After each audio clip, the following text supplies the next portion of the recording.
Play the intro.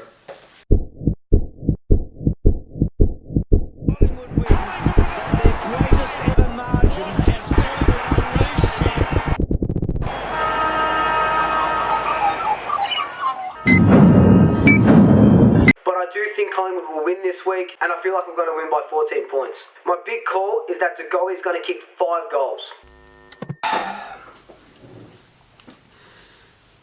So, everything I predicted was wrong.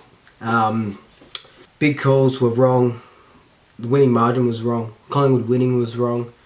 Everything I said was pretty much fake news. So, my prediction was a flash in the pan, just like our form last week.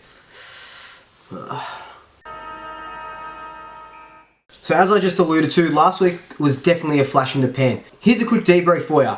Pathetic, lazy, lackluster, showed no gut.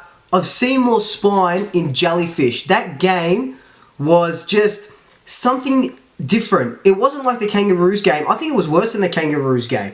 It wasn't like the Hawthorn game where we gave away a lead, and it was nothing like the West Coast game. This game stood out over everything that we've done this season. GWS piled on 8 goals to our 1 in the first quarter. They capitalised on a small backline and an inexperienced backline. In the second quarter onwards, we tried patching up the slip to our throats, but to no avail.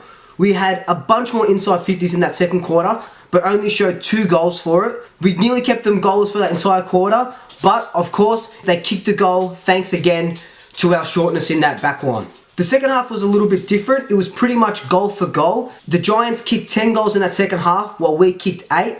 Whenever we looked like to be on a run kicking a couple of multiple goals, we'd somehow let the Giants in and they'd go on and score a couple in a row and it'll deflate us like it did in the third, like it did in the fourth. Surprisingly enough, we won the inside 50 counts but pretty much lost on every single other big stat in the game. In a game that was a must-win to seal some sort of top 4 berth, it was anything but.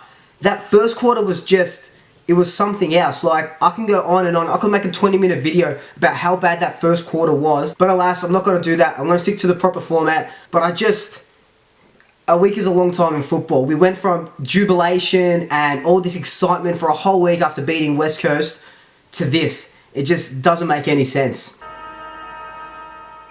Let's kick it off with some positives though.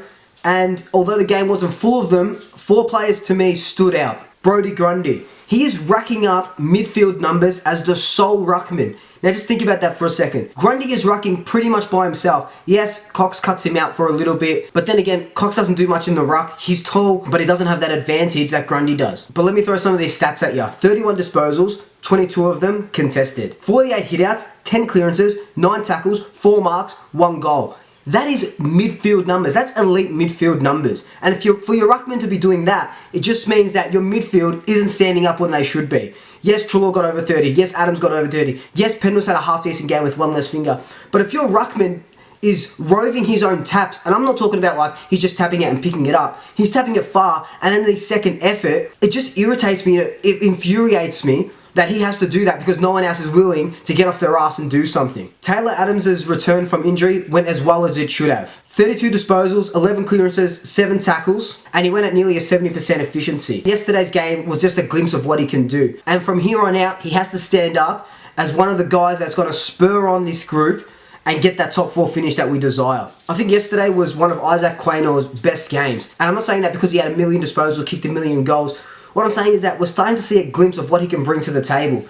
His willingness to take the game on, when he can. Like I said in a couple of videos ago before he made his debut, he does have that footy sense, he does have that good footy IQ, knows when to go, knows when to hold back. Yes, he lost a couple of one-on-ones because he's undersized in that back line, but when he was running through the centre, he was getting those 1-2s, giving off that handball. Heaps good to see. He's going to be a staple in that back line. All he needs is a few pre-seasons in the gym and he'll be ready to go. This next guy was one of our best players yesterday and one of our best players against West Coast.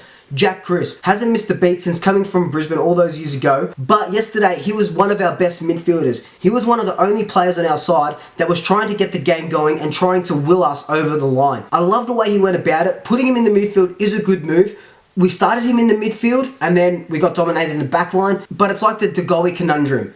Good forward, great midfielder, where are you going to play him? Jack Crisp, really good midfielder, really good off that half back line. At the moment, looks like we need him more off that half back line than we do in the midfield, but I think that putting him in the midfield does bring that X factor that we need.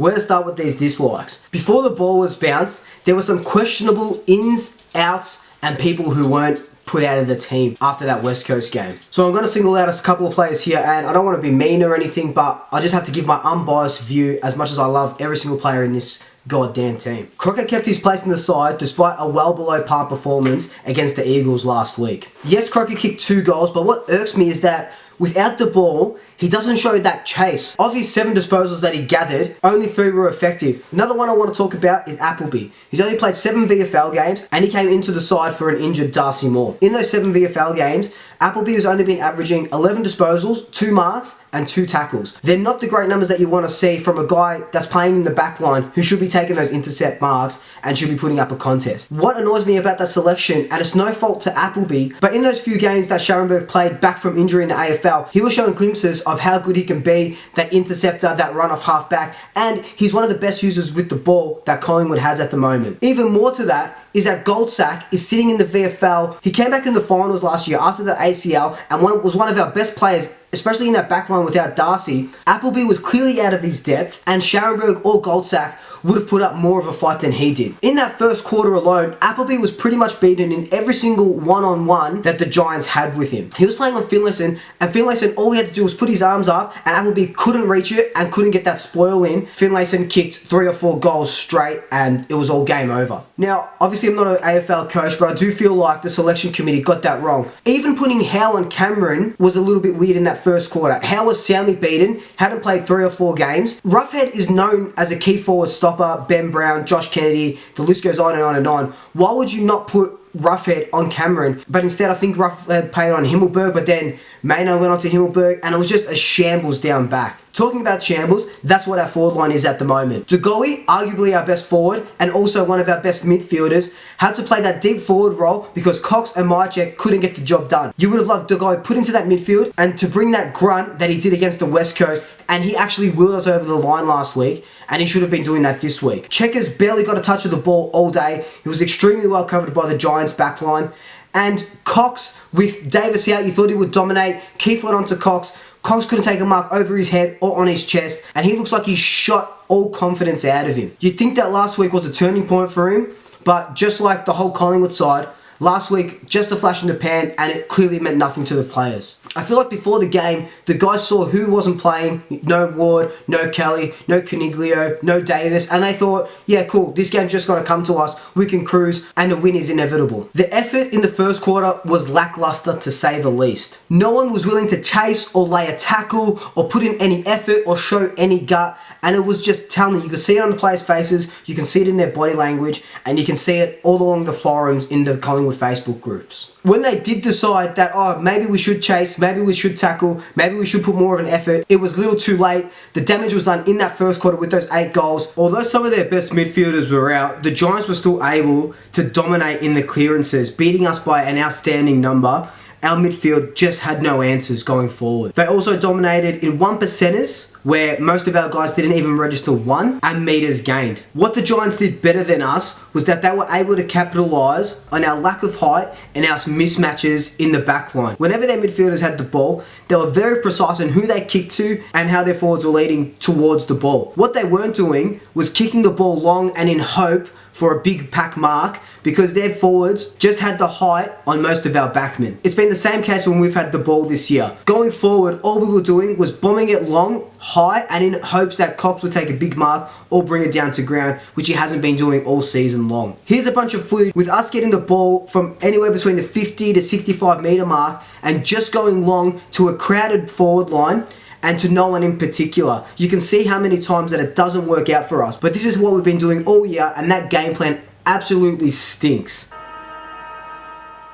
So my Swoop votes this week. 1 vote, Taylor Adams. Great to see him back from injury, dominated in the midfield. 2 votes, Jack Crisp. Like I said, he was just trying to wheel us over the line. 3 votes, no surprise here, Brodie Grundy. One of his best performances for the year, racking up midfield numbers and just going about it like he always does.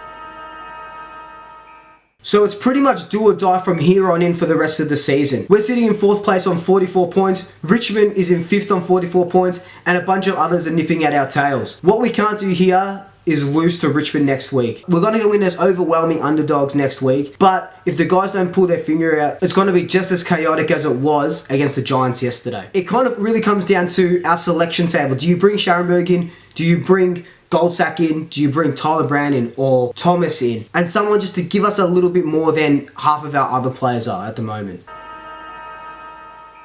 So let's try and end this on a positive note. Jeremy Hale came back, took a bunch of wonderful marks. This one with Jeremy Cameron is pretty funny. It's like a piggyback, but he was outclassed for most of yesterday, but he did take a couple of intercept marks, and he'll just get better with the games that he goes on. So every week I do one of those shout outs on my Instagram. If you get the closest margin and the winner, you get a shout out. This week it's Luca Tarantello. He predicted GWS by 6 points, way off the margin, but the only person to predict GWS's winners. So here's his shout out. And here's a shout out to my 150th subscriber, Jackson Kettle. Thank you very much for the support. I really appreciate it. So as you can see, I'm still a bit agitated, still a bit annoyed, still a bit angry at that game, at our performance. But hopefully we turn it around next Friday night. It's going to be a huge test, even bigger than that West Coast game. Until then, tell your family, tell your friends, tell your pets, like, comment, subscribe. Let's get to 200, and I'll swoop you later. But let me throw a. This next guy was one of our blessed. That's what a waste of my time. I'm not gonna say that. What am I trying to say? Finlayson.